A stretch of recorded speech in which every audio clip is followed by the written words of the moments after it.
Hello student, welcome to college study Delhi University. So आज इस video में हम कवर करने वाले हैं आपके बिजनेस लॉ की यूनिट 3।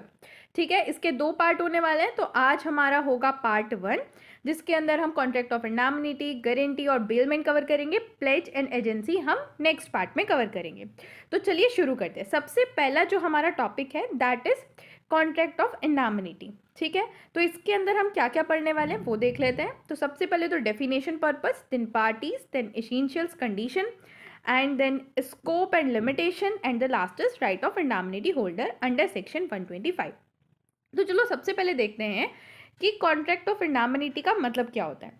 तो ये contract of indemnity section 124 of Indian contract act 1872 के अंडर स्टेट डिफाइन है, जिसमें ये कहा जाता है कि ये कॉन्ट्रैक्ट होता है जिसमें एक पार्टी दूसरे पार्टी को प्रॉमिस करती है कि अगर उसे कोई भी लॉस होता है उस पार्टी के कंडक्ट की वजह से या किसी और पर्सन की वजह से, तो वो पार्टी उसको कंपनसेट करेगी। ठीक है, उस लॉस से उसे बचाएगी।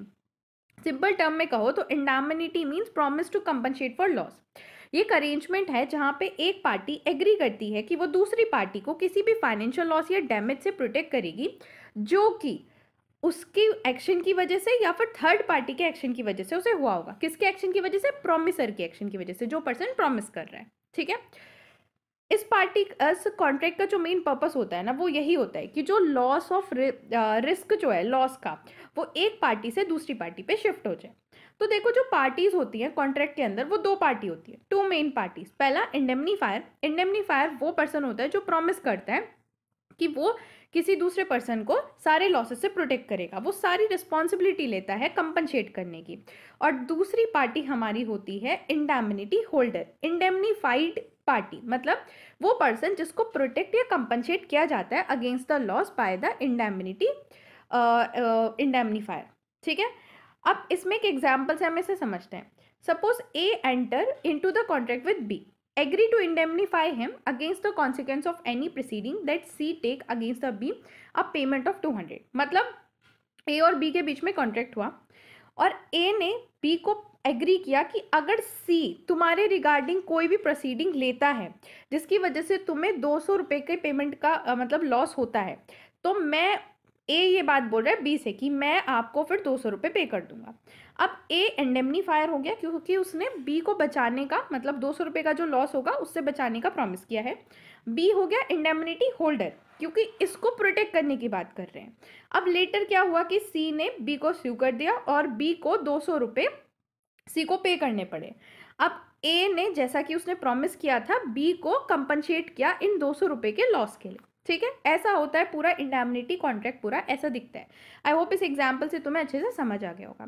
गाइस, मैंने इस वीडियो में केस लॉस जो है वो कवर नहीं कराए हैं क्योंकि जिन लोगों ने ऑलरेडी मेरी पिछली वीडियो देख ली है उन्हें पता है कि केस लॉस की एक अलग से डेडिकेटेड पार्ट आता है, पार्ट 3, जिसके अंदर मैं केस लॉस ही कराती हूँ डिटेल में अच्छे से। ठीक है, तो अभी मैं पूरा एग्जाम्पल्स के थ्रू और पूरा कंटेंट समझाऊंगी जो मेन तुम्हारे टॉपिक्स है केस लॉस लास्ट पार्ट में।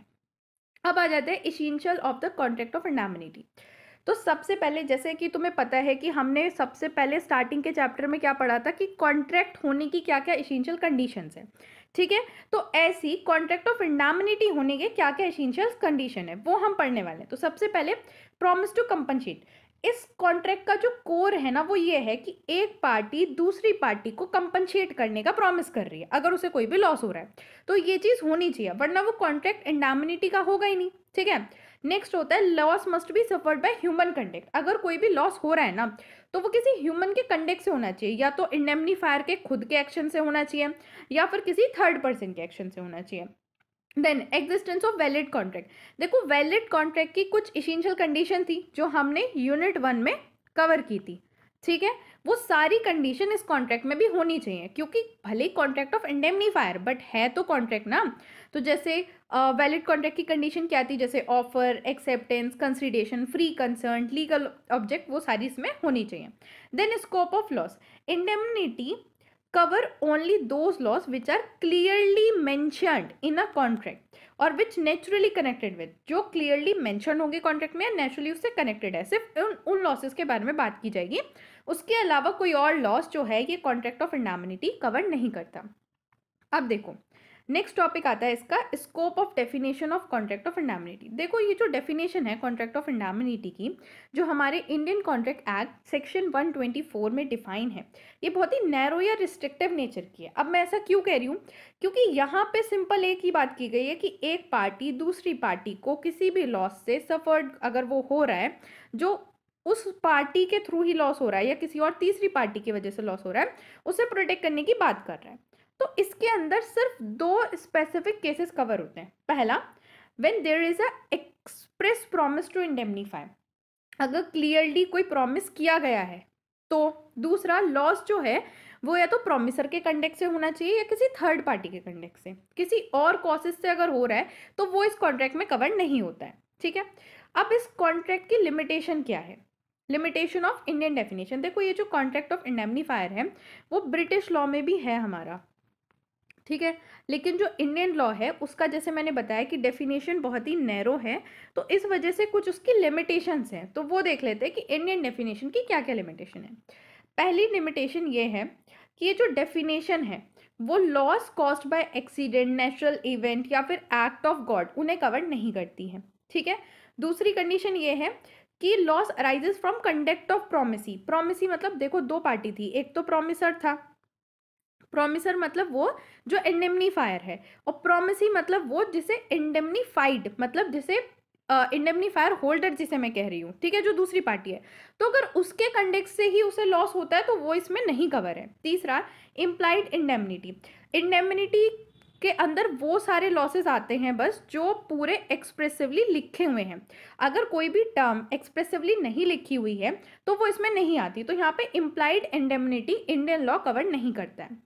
अब ब्रिटिश लॉ के हिसाब से अगर मैं देखूँ तो ब्रिटिश लॉ क्या कहता है कि उसका स्कोप काफ़ी ब्रॉड है इंडेमनिटी को लेके। ठीक है, इसके अंदर ह्यूमन कंडक्ट, एक्सीडेंटल इवेंट या किसी अनफॉर्सीन सर्कमस्टांसेस से भी सेव करने की बात की गई है। जैसे हमारे यहाँ तो सिर्फ दो ही कॉसेस से की गई है, बट यहाँ पे सब कवर हुआ है। ठीक है, और इसके साथ साथ इम्प्लाइड कॉन्ट्रैक्ट भी इंडेमनिटी का इनके यहाँ पॉसिबल है इंग्लिश लॉ के अंदर। अब देखो जुडिशियल इंटरप्रिटेशन ऑफ इंडियन। अब तुम्हें समझ आएगा कि मैं इतना तुम्हें ब्रीफली क्यों समझा रही हूँ कि इंडियन लॉ में ये है, इंग्लिश लॉ में ये है। अब तुम्हें यहाँ रीजन पता चलेगा। देखो सेक्शन 124 जो है लिमिटेड है, लेकिन इंडियन कोर्ट ने इसका जो मीनिंग है वो एक्सपैंड कर दिया है। जैसे कि ब्रिटिश लॉ के अंदर काफ़ी ब्रॉडर है ना, तो अब क्योंकि इंडियन कोर्ट ने कई सारे ऐसे वर्डिक्ट दिए हैं जिसकी हेल्प से हम जो है ये सेक्शन 124 को काफ़ी ज़्यादा एक्सपैंड कर चुके हैं। जैसे कि कोर्ट ने ये कहा, कई सारे केसेस में ये रिकॉग्नाइज किया कि इंडेमनिटी जो है एक्सप्रेस और इम्प्लाइड दोनों हो सकती है। फॉर एग्जाम्पल एजेंसी रिलेशनशिप अगर कोई भी है तो इम्प्लाइड इंडेमनिटी वहाँ पे एग्जिस्ट करती है। अगर केस ऑफ इंश्योरेंस है तो वहाँ पे अभी हमने क्या कहा था कि लॉस जो है वो सिर्फ वही आएगा जो इंडेमनीफायर की वजह से हो या थर्ड पार्टी की वजह से हो। बट इंश्योरेंस के केस में इंडेमनिटी कवर करती है लॉस फ्रॉम एक्सीडेंट या नेचुरल कॉज, दोनों चीज़ें से। ठीक है, तो अब प्रैक्टिस में अगर हम प्रैक्टिकली देखें, जैसे ये प्रैक्टिस में अब इंडियन लॉ भी लिबरल अप्रोच फॉलो कर रहा है। तो मेरा इतनी सारी तुम्हें रामकथा समझाने का यही मतलब था कि अब जब भी तुम अपने एग्जाम में कोई भी अगर केस लॉ आता है, कोई भी केस लॉ आता है और उसमें तुम कोई जज करते हो, तो तुम्हें ये ध्यान रखना है कि अब इंडियन कॉन्ट्रैक्ट भी लिबरल हो चुका है। ठीक है, लिबरल हो गया तो तुम्हें उसी हिसाब से अपनी सारी चीज़ें देखनी है। चलो अब हम इसका आगे का टॉपिक कवर करते हैं। तो आता है next topic, the right of indemnity holder when sue. अगर इंडेमनिटी होल्डर को स्यू कर लिया जाता है तो उसके पास क्या क्या राइट है। तो देखो पहला राइट तो हमारे पास है right to recover damage. Indemnity holder is entitled to recover from the indemnifier all the damages which was compiled to pay in any suit related to matter covered in a contract। अगर कोई भी matter जो contract में cover है उसके regarding अगर suit file हुआ है या स्यू किया गया है इंडेमनीफाइड को, तो वो इंडेमनीफायर से सारे डैमेजेस जो हैं वो रिकवर कर सकता है। इसका मतलब क्या है कि जैसे इफ बी हैड अ पे damage to third party because of something of which A promise indemnifier, B can claim back the amount from A। जैसे कि यहाँ एग्जाम्पल से समझो, A promise to indemnify B against any loss arise from a certain legal agreement। A ने promise किया B को कि अगर कोई भी लॉस जो है इस लीगल एग्रीमेंट से अराइज हुआ, ए और बी के बीच में कोई लीगल एग्रीमेंट हुआ है या कुछ भी लीगल एग्रीमेंट हुआ है, उसकी वजह से अगर कोई भी लॉस अराइज होता है तो मैं तुझे इंडेमनीफाई करूँगा, ठीक है। अब क्या हुआ कि बी को सू कर लिया गया, लॉस डी अराइज हो गया। अब बी ने ए के कहने पे वो लीगल एग्रीमेंट करा था, लेकिन बी को कर लिया सू। अब बी के को 50,000 का डैमेज पे करना पड़ा जिसके साथ उसका कॉन्ट्रैक्ट था।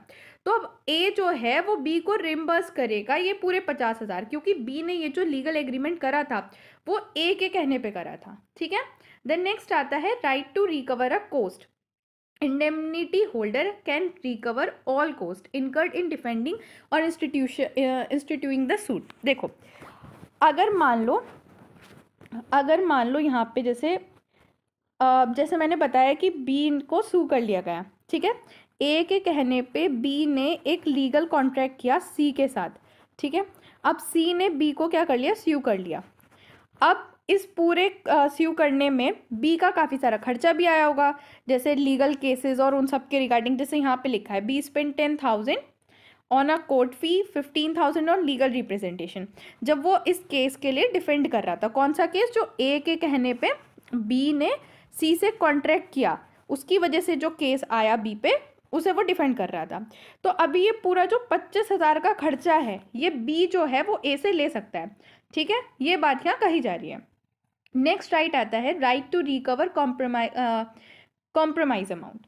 Indemnity holder is also entitled to recover any amount pay in settlement और कॉम्प्रोमाइज ऑफ सूट प्रोवाइडेड। अगर वो कॉम्प्रोमाइज गुड फेथ में हुआ है तो, बेस्ट पॉसिबल टर्म में हुआ है, और not against the instruction of indemnifier. Indemnifier मतलब ए के इंस्ट्रक्शन पे अगर बी ने कुछ भी ए के इंस्ट्रक्शन पे ही बी ने अगर वो किया है तो, ठीक है। जैसे यहाँ पे देखो, if be settle a case out of court to reduce the loss or avoid the further litigation, A must reimburse B for a settlement amount। अब जैसे कि मैं आपको वही वाला केस कंटिन्यू कर रही हूँ कि A के कहने पे B ने जो C के साथ कॉन्ट्रैक्ट किया था, तो C ने जब B को स्यू किया, मतलब C ने B के खिलाफ ये कहा कि मैं केस कर दूंगा, तो B को पता चला कि अगर कोर्ट में मामला जाएगा तो लगभग 50,000 का खर्चा उस पर आएगा, ठीक है।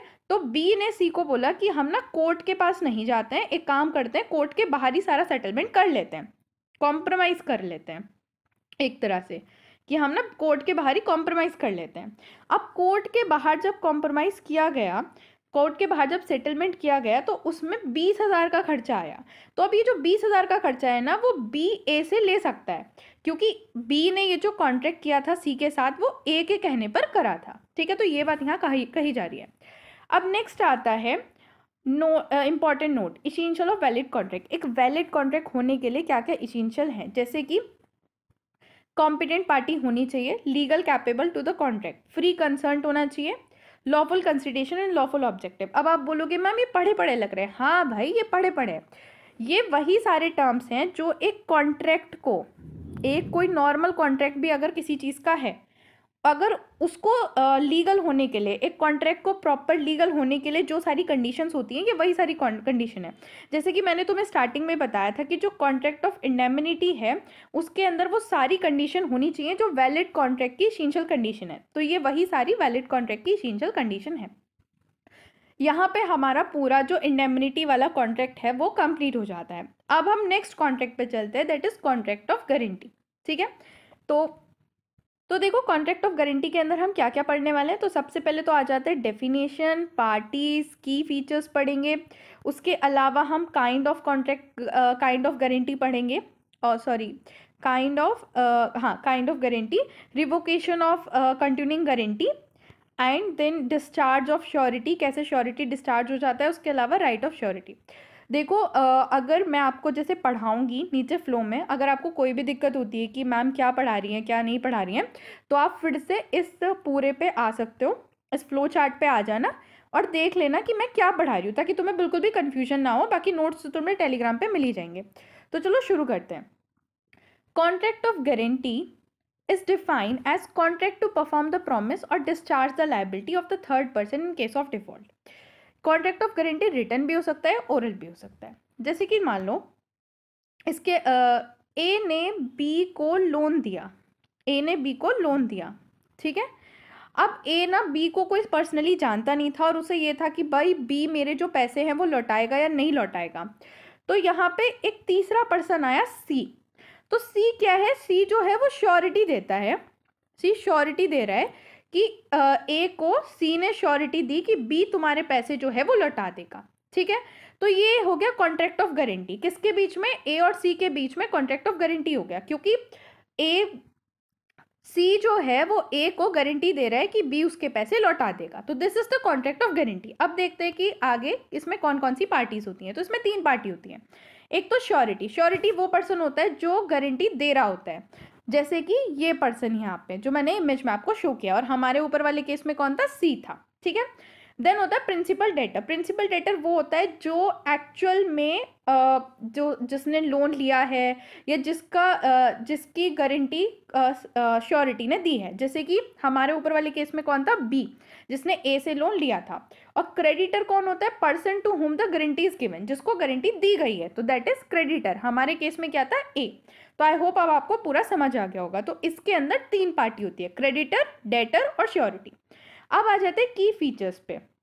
तो देखो सबसे पहला फीचर है कंसिडरेशन। तुम्हें पता है कि एक कॉन्ट्रैक्ट की एसेंशियल कंडीशन, एक वैलिड कॉन्ट्रैक्ट की एसेंशियल कंडीशन मैंने क्या बताई थी कि उसमें कंसिडरेशन होना चाहिए। अब यहाँ पे कुछ पैसे वगैरह तो है नहीं कंसिडरेशन के लिए, तो लॉ कहता है principal debtor is presume by law to be sufficient consideration for a surety promise. मतलब प्रिंसिपल डेटर का जो बेनिफिट हो रहा है ना, वही कंसिडरेशन लॉ ने मान रखा है, ठीक है।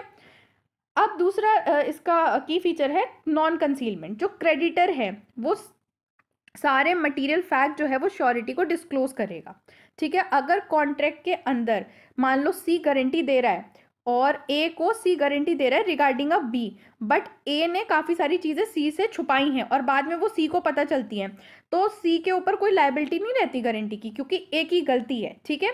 तो अगर कोई भी कंसीलमेंट बाद में मिलता है, कोई भी कंसीलमेंट मिलता है, तो कॉन्ट्रैक्ट खुद से इनवैलिड हो जाएगा। Then co-security. If guarantee is contingent to another person joining a co-security, guarantee is invalid if a person does not join. अब इसको ध्यान से समझो। देखो यहाँ पे ए था, ए वो पर्सन है जो क्रेडिटर है, ठीक है। बी हमारा कौन पर्सन है, डेटर है। अब यहाँ पे एक पर्सन है सी, सी कौन है, हमारा श्योरिटी वाला है।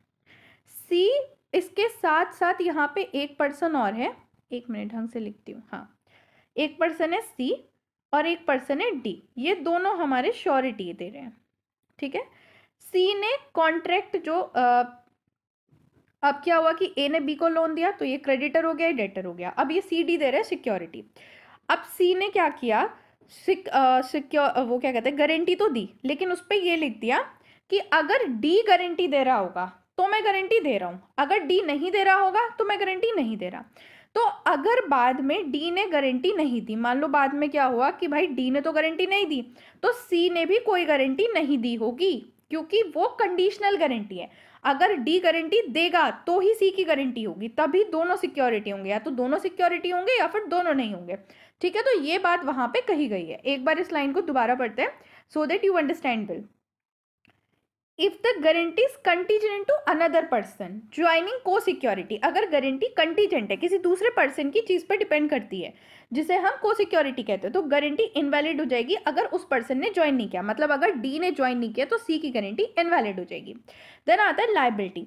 Liability of surety secondary. यहाँ पे जो लाइबिलिटी है श्योरिटी की वो सेकेंडरी है, क्योंकि प्राइमरी जो लाइबिलिटी है वो प्रिंसिपल डेटर की है। अगर देखो मेन ये है कि प्रिंसिपल डेटर अपने पैसे पे कर देगा, बट अगर प्रिंसिपल डेटर ने नहीं पे करे तो ही श्योरिटी पे करेगा, वरना नहीं पे करेगा।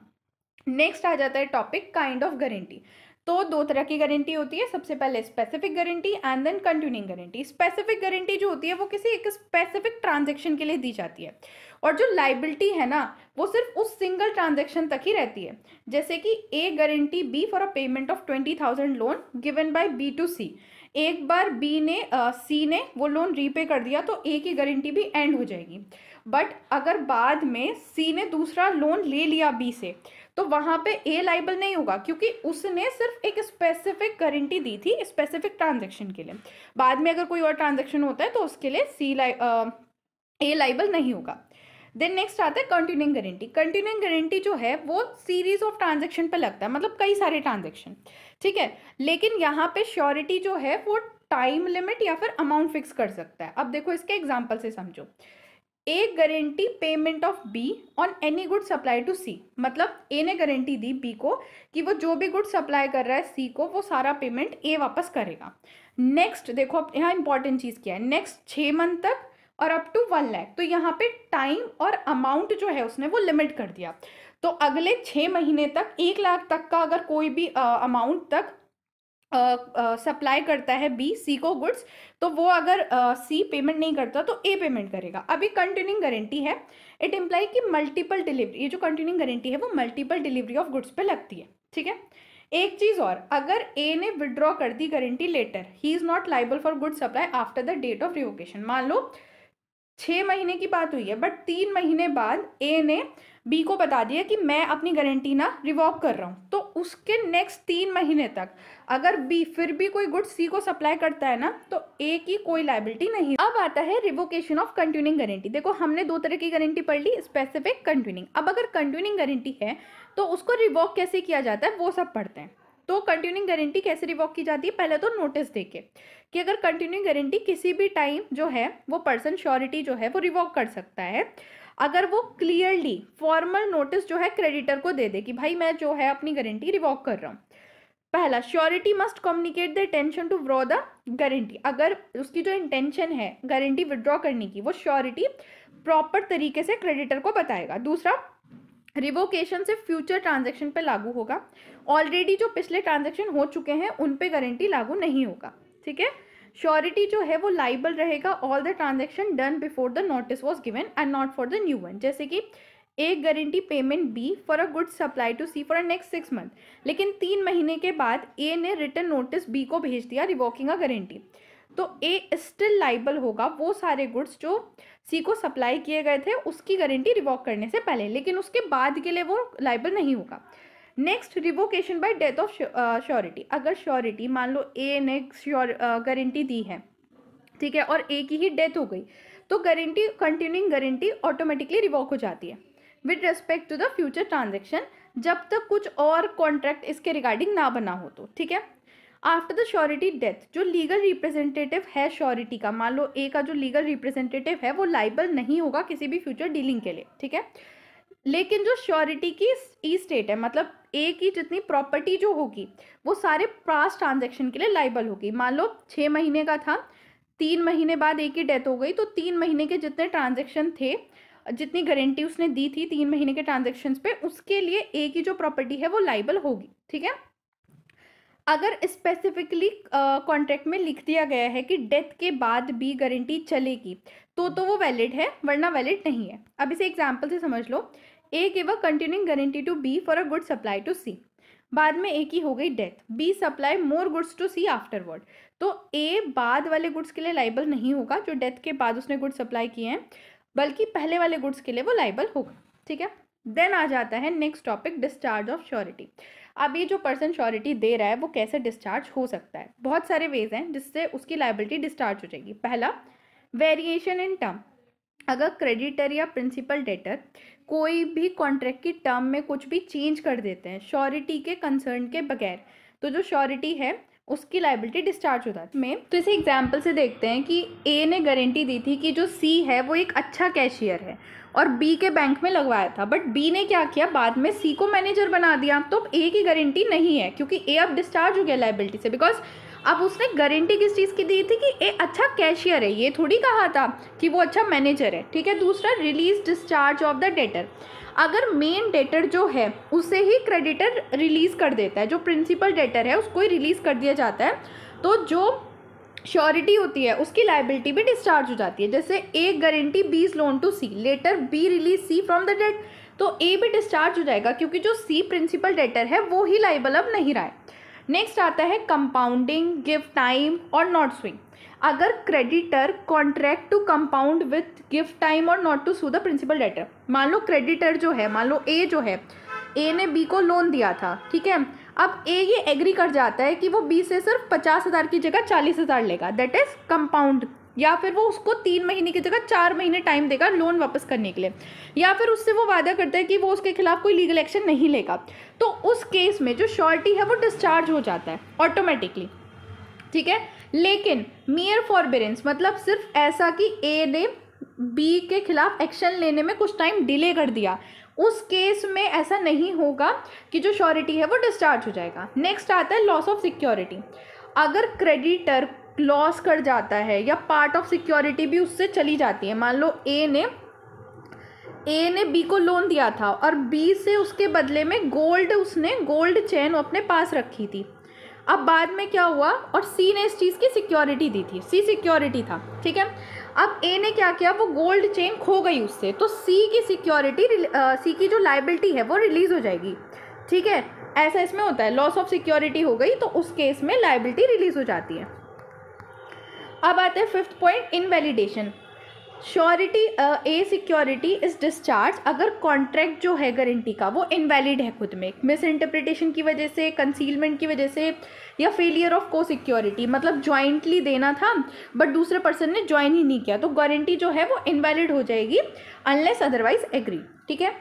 अब हमारा नेक्स्ट टॉपिक आता है right of the surety. Surety के क्या क्या राइट है, तो अगेंस्ट द डेटर राइट होते हैं कुछ, अगेंस्ट द क्रेडिटर और अगेंस्ट द को सिक्योरिटी। तो सबसे पहले हम पढ़ते हैं डेटर के राइट, मतलब अगेंस्ट द डेटर क्या क्या राइट है। तो अगेंस्ट द प्रिंसिपल राइट, देखो राइट टू सबोगेट, अगर when a surety pay the debt upon the debtor's default, the surety step into the shoes of creditor and investigate all the right the creditor had against the debtor. इसका मतलब ये है कि मान लो ए ने B को loan दिया था और सी ने इस बात की गारंटी दी थी।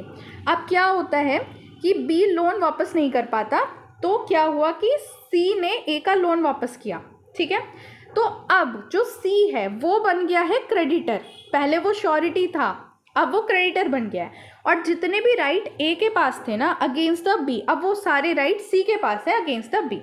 दूसरा है राइट टू इंडेमनीफाई। वाला केस ले लेते हैं कि ए ने बी को लोन दिया था और सी ने दी थी सिक्योरिटी। अब क्या हुआ कि बी जो है वो ए का लोन लौटा नहीं पाया, तो सी ने ए को उसका पैसा वापस किया। तो अब जितना भी पैसा सी ने ए को वापस किया, उसके पास पूरा राइट है कि वो सारा पैसा वो बी से ले सके, क्योंकि लोन एक्चुअल में बी का था, ठीक है। C is just a security, तो that is right to indemnity.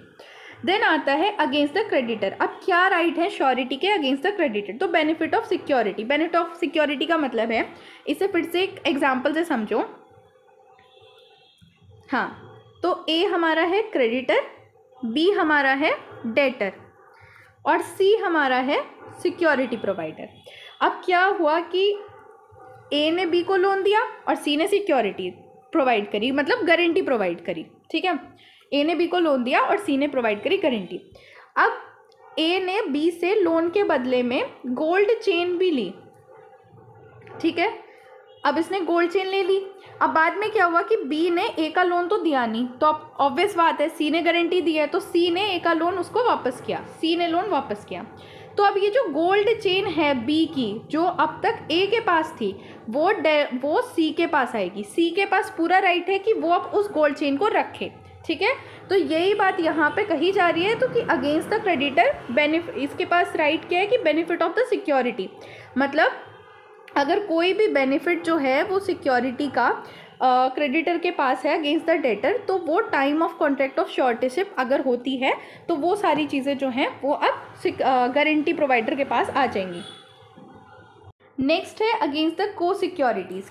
को सिक्योरिटीज़ के रिगार्डिंग क्या क्या राइट है वो देख लेते हैं। कॉन्ट्रीब्यूशन इक्वली, देखो अगर को सिक्योरिटी है, सेम डेट है और कोई स्पेसिफिक कंडीशन नहीं बनी हुई है, स्पेसिफिक कंडीशन मतलब स्पेसिफिक नहीं लिखा हुआ है कि को सिक्योरिटी कितना अमाउंट पे करेगा, तो दोनों को इक्वल करना पड़ेगा, ठीक है। दूसरा है, नेक्स्ट है बाउंड टू डिफरेंट सम। मान लो सी और डी दोनों ने मिलके गारंटी दी है, तो दोनों ही श्योरिटी हो गए, मतलब दोनों को श्योरिटी है। अब ऑलरेडी कॉन्ट्रैक्ट में लिखा है कि जो सी है वो 20,000 रुपये देगा 50,000 में से, और डी जो है वो 30,000 रुपये देगा, तो इसके अकॉर्डिंग ही दोनों को पेमेंट करना पड़ेगा, bound to the different sum. अब हमारा आ जाता है next topic, difference between contract of indemnity and contract of guarantee. तो देखो इंडेमनिटी के अंदर दो पार्टीज थी, इंडेमनीफायर और इंडेमनीफाइड। कॉन्ट्रैक्ट ऑफ गारंटी के अंदर तीन पार्टीज है, ठीक है। लाइबिलिटी, जो लाइबिलिटी थी इंडेमनीफायर की वो प्राइमरी थी, बट अगर मैं देखूँ लाइबिलिटी श्योरिटी की तो वो सेकेंडरी होती है, ठीक है, कि अगर डेटर फेल हो गया तो ही उसको पे करना पड़ेगा। कॉन्ट्रैक्ट, सिर्फ एक कॉन्ट्रैक्ट हो रहा था इंडेमनीफायर और इंडेमनीफाइड के बीच में, बट यहाँ पे 3 कॉन्ट्रैक्ट हैं, एक तो क्रेडिटर डेटर के बीच में, एक श्योरिटी क्रेडिटर के बीच में, एक श्योरिटी डेटर के बीच में। दूसरा इसका ऑब्जेक्टिव था रिमबर्समेंट करना लॉस के लिए, बट यहाँ पे है श्योरिटी प्रोवाइड करना टू द क्रेडिटर। ठीक है, सो इस वीडियो को यहीं पे एंड करते हैं। इसके बाद जो आपका कॉन्ट्रैक्ट ऑफ बेलमेंट है एंड एजेंसी कॉन्ट्रैक्ट है एंड प्लेज्ड वाला जो कॉन्ट्रैक्ट है, ठीक है, वो सारे 3 कॉन्ट्रैक्ट हम नेक्स्ट पार्ट में कवर कर लेंगे। So thanks for watching. Video को लाइक करो, चैनल को सब्सक्राइब करो, और इस वीडियो के जो नोट्स हैं वो आपको टेलीग्राम पे मिल जाएंगे, हमारे टेलीग्राम चैनल पे, और टेलीग्राम चैनल का लिंक आपको डिस्क्रिप्शन बॉक्स में मिल जाएगा। So thank you, keep watching.